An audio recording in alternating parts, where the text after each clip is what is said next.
I've been briefed on the Florida State University, Tallahassee active shooting. I guess it's an active shooter. Fully briefed as to where we are right now. It's a shame. It's a horrible thing. Horrible that things like this take place. And we'll have more to say about it later.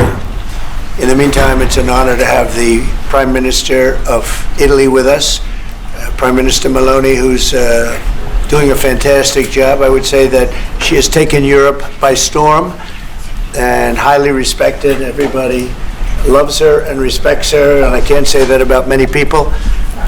And she's become a friend, and we really have a great relationship between Italy and ourselves. And we talked about trade, we talked about many, many things during our luncheon, and she'll be saying a few words, but she's a very special person, and it's nice to have you with us. Thank you very much.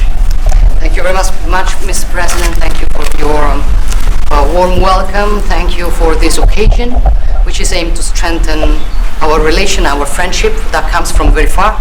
You know, today is April 17, and April 17 marks the anniversary of the agreement that allowed Cristoforo Colombo to make his trip. And I say to remember how ancient are our ties, but also to remind that we both share another fight, which is the fight against the woke and ideology that would like to erase our history. And as I know that we share lots of things on tackling illegal migration, on fighting against synthetic drugs. You know, Italy has been one of the nations that made a plan against fentanyl, for example.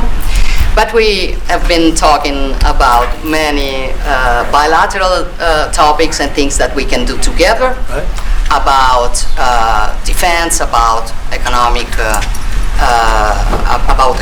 about space, about energy.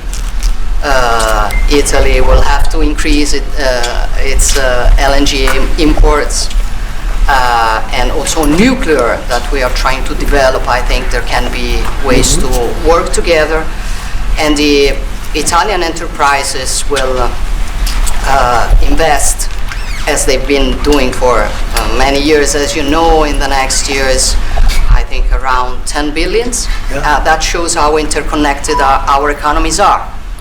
And that's very important, Mr. President. It's not only about Italy, it's about the entire Europe. The exchange between us is a very big one. Investments, trade, it's a topic that we are discussing in this week. But at the end of the day, look, somebody calls me, I was saying it before, such a Western nationalism. I don't know if it is the right word, but I know that when I speak about West, mainly I don't speak about a geographical space. I speak about a civilization. And I want to make that civilization stronger. So I think even if we have some problems, between the two shores of the Atlantic, it is the time that we try to sit down and find solutions. So I want to thank President Trump for having accepted an invitation to pay an official visit to Rome in the near future, and consider a possibility in that occasion to meet also with Europe. The goal for me is to make the West great again. Okay, and I think we can do it together. We can. We will keep on work on that. I'm going to close. I want to say only, I'm proud of sitting here as Prime Minister of an Italy that today has a very good situation despite the difficulties. A stable country, reliable country. 1 million more jobs in the last 2 years and a half. Great. Inflation is going down, so you forgive me if I promote a bit my country, but you're a businessman and you understand me. So migration flows going down 60%. So we are trying to do our best, but I think we can do it even better together. Also on Ukraine, I will close.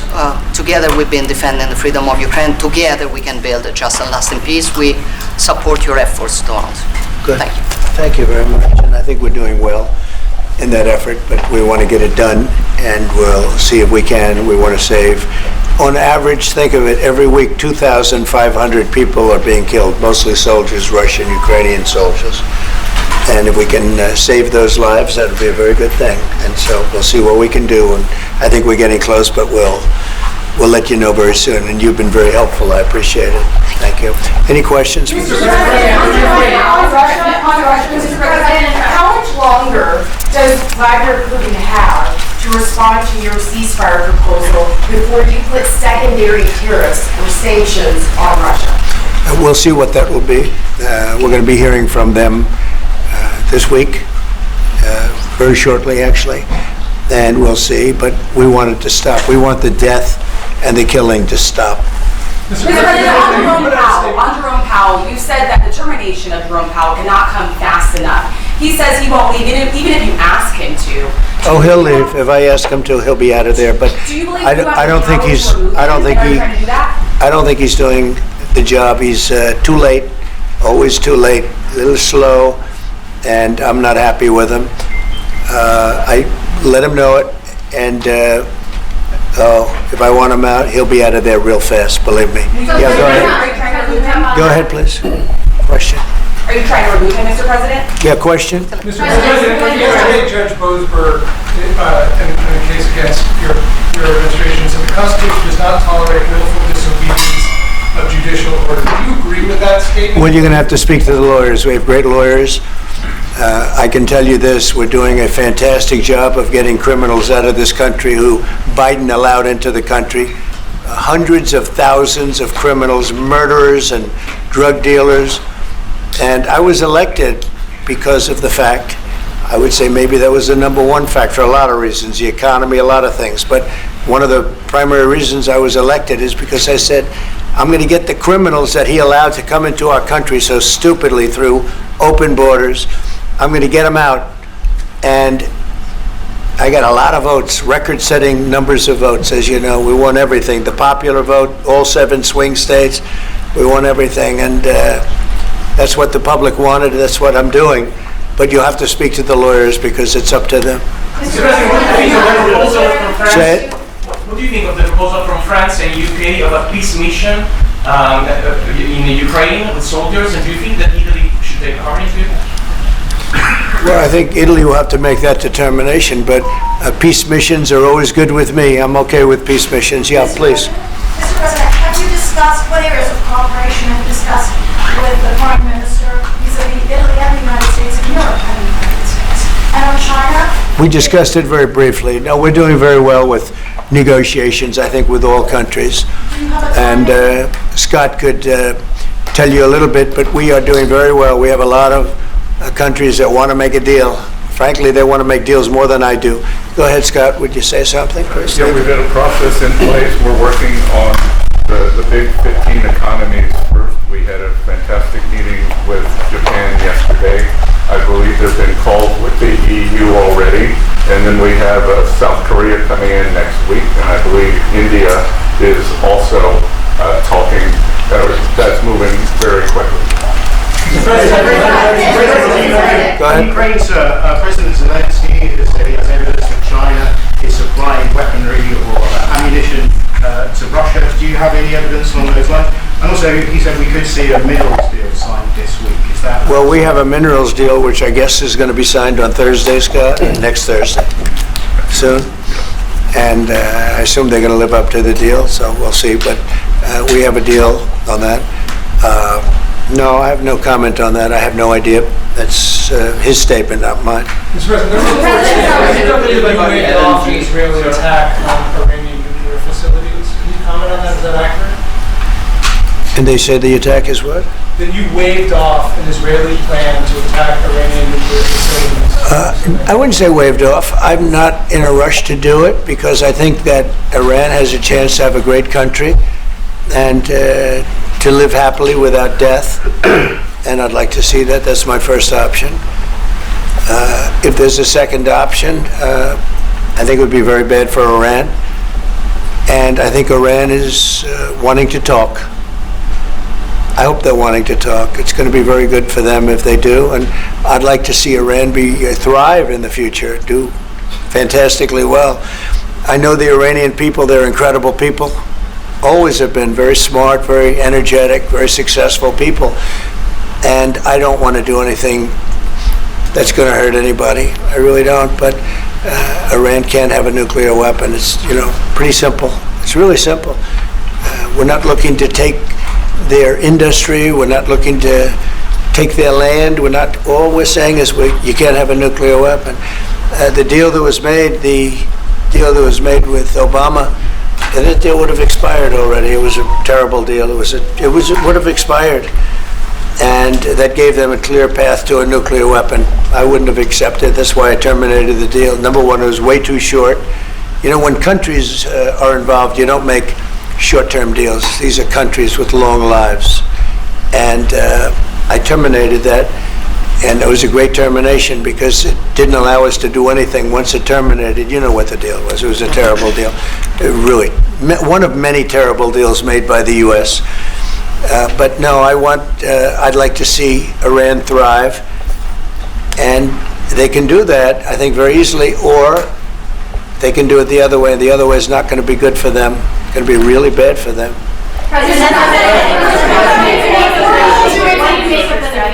CEO going to China and met with trade officials there? Well, Jensen's an amazing guy. He's become a friend of mine, and I don't know, he's a person that's very proud of our country. He loves our country. I'm not worried about Jensen at all. Mr. President, if we're hold you in contempt, will you take steps to return Kilmar Abrego Garcia to the United States and put him in front of a judge? Well, I'm not involved in it. I'm going to respond by saying you'll have to speak to the lawyers, the DOJ. I've heard many things about him, and we'll have to find out what the truth is. But I will say this, we were inundated by millions of people, many millions of people during the Biden administration. They say 21 million. And a big percentage of those are criminals, serious criminals. I'm not saying just criminal because they came into the border illegally. I'm saying they're criminals at the highest level, murderers. Many of those people murdered more than one person, and they're on the loose. And I was elected to get rid of those criminals, to get them out of our country, or to put them away, but to get them out of our country. And I don't see how judges can take that authority away from a president. We've done an amazing job, Tom Homan, Kristi Noem. We have done an amazing job. Nobody can believe the job we've done.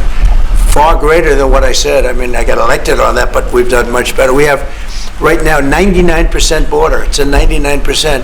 Nobody thought that would even be, nobody's coming through our border practically. 2 weeks ago, we had 9 people come through, all for medical reasons. We allowed them. We brought them through because one had a heart attack, one had something else, and all for medical reasons.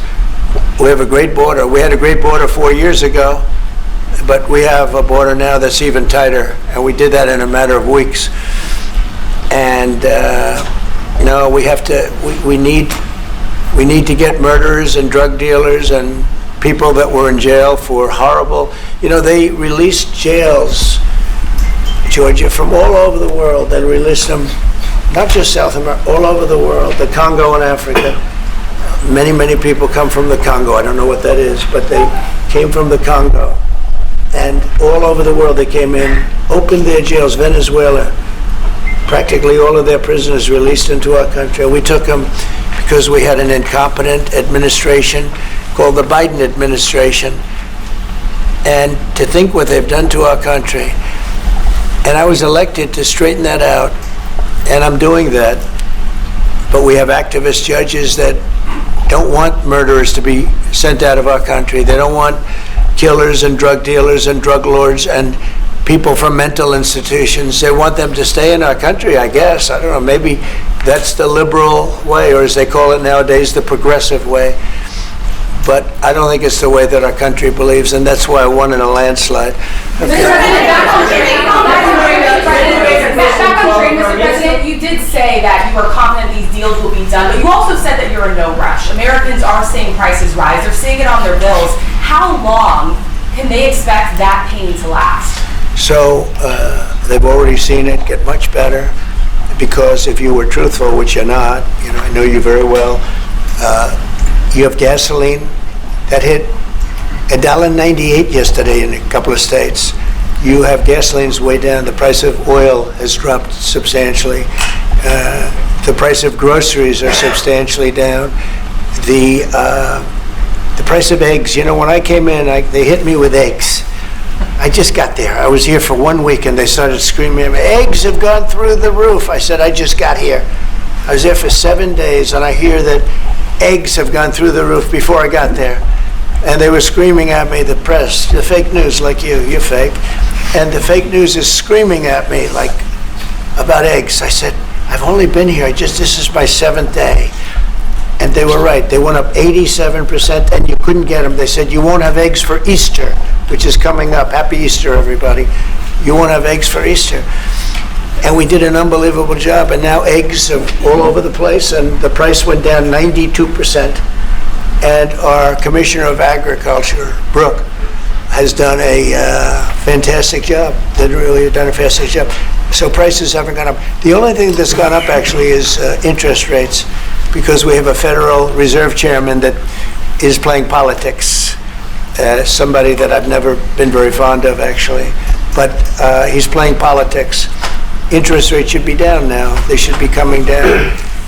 In Europe, as you know, they reduced them, I guess 7 times. It looks like they're going to reduce them again and again and again. But our guy wants to play cute. But interest rates are pretty much even. Maybe they went up just a slight bit, but that's the only thing. But that's because of the Federal Reserve, because they're not very smart people. Do you regret nominating him? Go ahead, yes, sir, please. Go ahead, Do you please. regret nominating him? Jerome Powell? Look, in the first 4 years, we had the greatest economy in the history of our country. Stock market went up 88 points. I think he's terrible, but I can't complain because we had the most successful administration economically in the history of our country. I think we're going to do even better this time because you will see that the numbers that we're taking in are astronomical. We're taking in tremendous amounts of money with the tariffs. We were treated very unfairly on trade, and countries are having a hard time getting used to the fact that they can't do that to us anymore because we have a real president. We have a president that understands what it's all about. We had presidents that, in some cases, were smart, but they didn't understand business, or they didn't like business, or, it wasn't like a priority. And then you had, like, the last administration, the only thing they were good at was cheating in elections. That's about all they could do. They couldn't do anything. They were useless. They were incompetent. Worst administration in the history of our country. Worse than Jimmy Carter. Jimmy Carter died a happy man. You know why? Because he wasn't the worst president. Joe Biden was. So I think you're going to see some fantastic numbers when this all happens. It's happening now. I mean, everybody wants to make a deal. And if they don't want to make a deal, we'll make the deal for them. Because that's what's going to happen. We'll just say, this is what it is. But we want to listen to everybody. And I think I can say for Scott and the other people that are working on it that we're listening and we're going to be very fair to people. But, we're the one that really sets the deal, and that's what we'll be doing. Okay. Go ahead, please. Please. Question to our Prime Minister. Oh, you have a great Prime Minister. You're so lucky. Yes. In italiano? Oh, yes, that's right. Okay. I'm not sure that would be. Presidente Meloni, volevo sapere cosa pensava del fatto che il Presidente Trump ha considerato responsabile Zelensky della guerra in Ucraina e poi se avete parlato delle spese militari e qual è il limite massimo a cui ha detto che può arrivare l'Italia, le percentuali delle spese militari. Abbiamo parlato dei massimi a cui può arrivare l'Italia, abbiamo parlato del fatto che l'Italia sta mantenendo i suoi impegni perché arriverà al prossimo vertice della NATO con il 2% che era già previsto, che è stato sottoscritto dai governi precedenti, perché siamo una nazione seria, ma non abbiamo parlato poi di quanto vada aumentata questa percentuale, anche se siamo ovviamente consapevoli che il tema della difesa sia un tema particolarmente importante di questo tempo. Per quello che riguarda la guerra in Ucraina, lei sa come la penso che ci sia chiaramente ci sia stata un'invasione e che l'invasore da quel punto di vista fosse Putin e la Russia, ma non è questo che diciamo oggi quello che rivela è il fatto che insieme vogliamo lavorare, stiamo lavorando per cercare di arrivare in Ucraina a una pace che possa essere giusta e duratura. Penso che questi siano gli sforzi sui quali condividiamo il nostro lavoro, abbiamo condiviso anche oggi il nostro lavoro. That sounded absolutely, that was so beautiful. What the hell? What did she say, please? No, I mean, it sounded great. It was beautifully presented, but maybe I could hear what she said. Go ahead. It was about asking. Guys, Hold it. Have some respect, please. Thank you. No, wait. I want to hear what she said. Go ahead. Prime Minister Meloni was asked what she thinks about the fact that President Trump holds Zelensky responsible for the war in Ukraine. And Prime Minister Meloni answered, well, we have no, and also if you talked about the military spending, how and the raising of the military spending, and the first thing Prime Minister Meloni said is that no, actually we didn't talk about the raise in military spending. Of course, Italy will keep its commitments with 2%, and then we will see, because we are absolutely aware of the fact that it is very important Well, I will do defense that. Is very wait, important. I will do that. Important. They've been asking if we decided on a defense percentage about the defense spendings, NATO, and I said NATO. yes, NATO, and I said that Italy is reaching the 2% as it was already decided. We didn't speak about a specific other percentage, but we are aware of the fact that defense is important for the future, and we see what also the work that we are trying to do at the European level. And I don't hold Zelensky responsible, but I'm not exactly thrilled with the fact that that war started. That was a war that would have never started if I were president. You'd have millions of people living right now that are dead. You'd have cities that would be open and thriving, and they'd have their beautiful turrets. Those turrets are the most beautiful in the world, but they're not with us any longer. They're smashed to smithereens, laying on the ground in a million pieces, getting hit by rockets, bombs, and bullets. And so I'm not happy with him, and I'm not happy with anybody involved. I think it's a war. I know it's a war. It didn't happen for 4 years. It was never close to happening. It was never even a thought. And I spoke to President Putin about it a lot. It was the apple of his eye, but there's no way he would have ever gone in if I were president. Now I'm trying to get him to stop because, as you know, Russia's a lot bigger. It's a bigger military force. And if you're smart, you don't go involved and get involved in wars that you can blame the man that was sitting in this seat.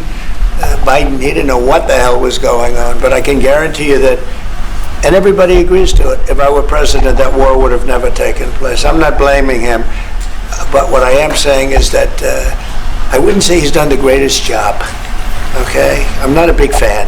I really am. I'm not a big fan. Go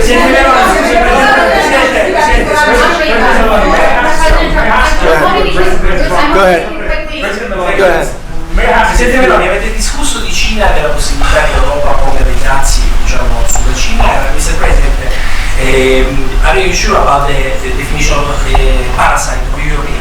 Would you say again that the European parasite? It's never said. Would you say again that The European- Europeans Have you are ever said parasites? that Europeans are parasites? Yeah. Have you seen it? No, I haven't said. I don't know. He didn't say it. I don't even know what you're talking about. Go ahead, please. Go ahead. You have discussed the possibility. No, wait. Next. Go. Thank you. Prime Minister Meloni just said we want to make Europe great again, and we want to do it together with the United Sure. West, yeah. Did you, I guess that's what you said, Mr. Prime Minister, how are you going to do that? And are you looking to do it to counter China, who is really trying to gather influence against the United States with the help of this joint? I hope hope that Europe is going to be great again. Europe has gone through a lot of problems, and a lot of it's having to do with immigration.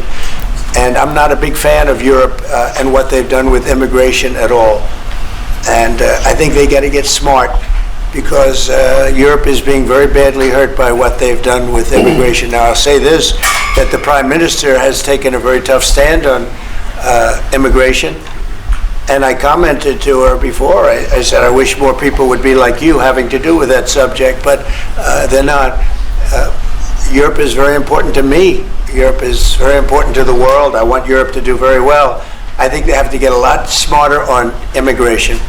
But we are beginning doing it. You've all seen how the policies of the European Union in the last, let's say, 2.5 years have been changing. Okay, at the beginning we were talking only about how we were redistributing illegal migrants coming to Italy. Now we are talking mainly about how to stop illegal migration, work with the countries of origin and transit, and to return people. The European Commission just did the new rules about repatriations and things like that. So things are changing, thanks also to the example that Italy brought in lowering the rates of illegal migration. So we are working now together, so I'm optimistic on that. Good. I hope so. Go ahead, please.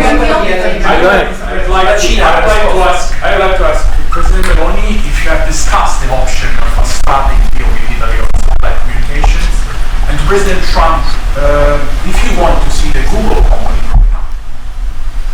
The Google what? The Google company. What about the Google business? I want to see it growing up. Go ahead, please. Oh, well, we didn't discuss about Starlink. We've been discussing about defense space. We will work together also in the Mars missions. So there are big things to do together, but we didn't discuss it. In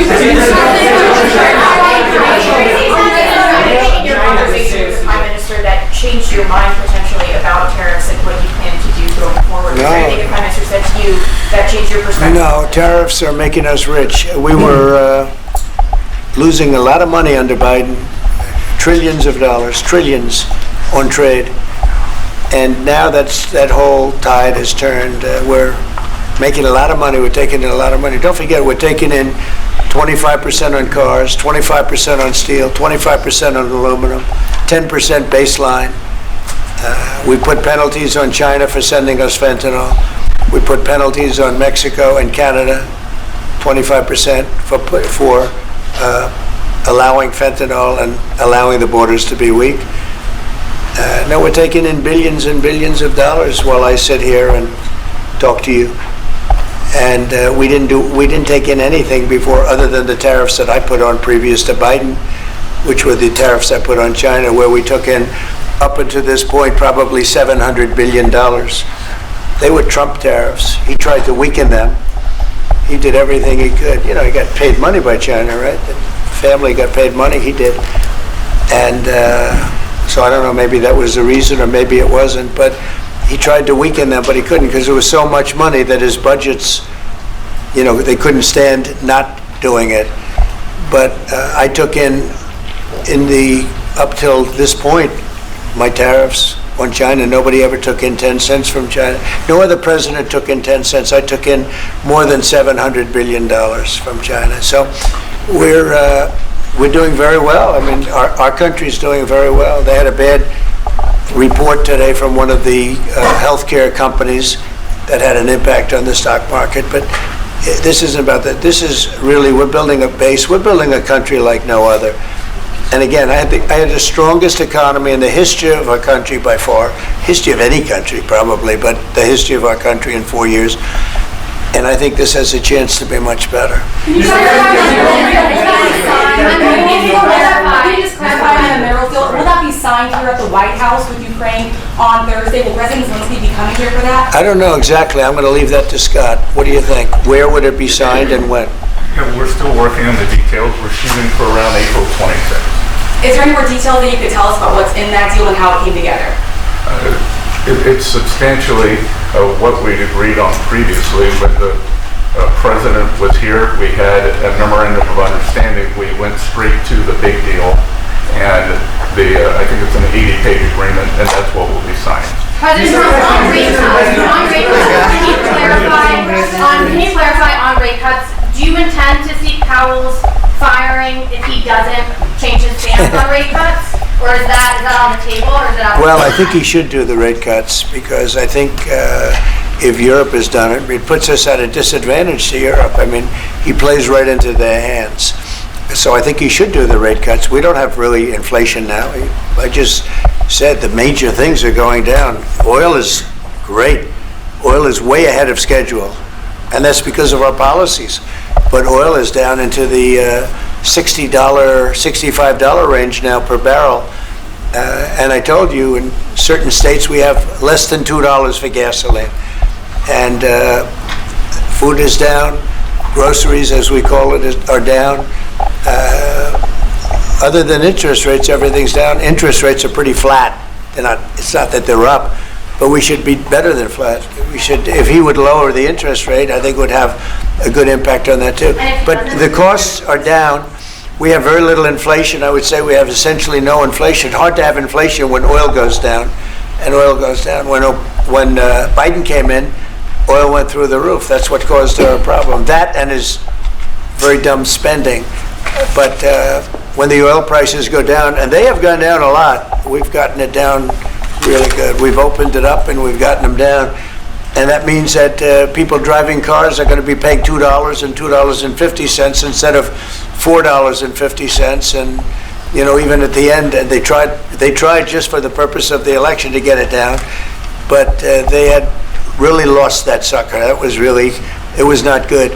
But if they had won, oil right now would be at $7 or $8 because of their policy, and we're going to be at about $2. Could be even a little bit less than that, and you're starting to see it. So I don't know how you can have inflation when oil has come down quite a bit, and I would say the Fed really owes it to the American people to get interest rates down. That's the only thing he's good for, and he would have an effect on that if he lowered them. And I think at some point he will. He's going to have a lot of political pressure. They are political also. And I think there's a lot of political pressure for him to lower interest rates. Okay? Yeah, go ahead. Sorry. Please. Do you think that Italy can be your best ally in Europe? And also, do you ever notice when you work with you step on hands? Only if the Prime Minister remains the Prime Minister can it be our best. she's doing a great job. And yeah, certainly one of our great allies, not just in Europe, anywhere. She's a fantastic person and doing a great job, and our relationship is great. And we have a lot of Italians in this country, I tell you, and they like Trump, and they voted for Trump. Anyway, thank you very much, everybody. Thank you.